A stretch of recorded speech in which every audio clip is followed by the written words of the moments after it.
Welcome back. You're still watching this post-budget analysis here with us here on CNBC Africa, talking about the personal finance implications of the budget that we heard from the Minister just a moment ago. We also got some feedback from the Minister regarding transfer duty and the increase on that being elevated slightly from 750,000 to 900,000. Let's take a look at that very briefly.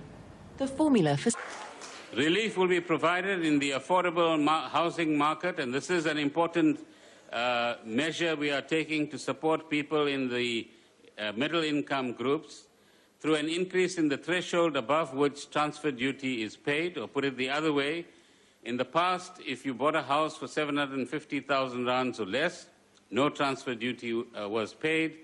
And as the new tax year starts, if you buy a house for 900,000 rands and less, no transfer duty is to be paid.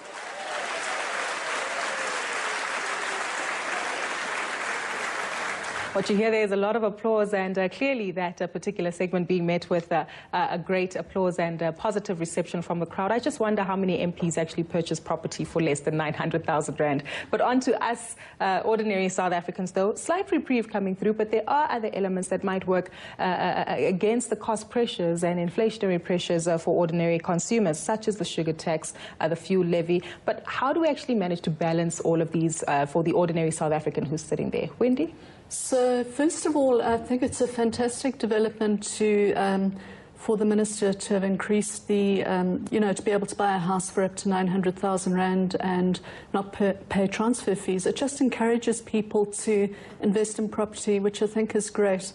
The fact that sugar tax is going up is not a good thing for the consumer, and the fuel levy is not a good thing, because basically it means that the cost of goods will go up. And, the general person in the street will say, well, with the increase in the cost of living, how can I actually afford to put money away? And I think that it's very important for people to actually speak to an advisor to say, this is my situation.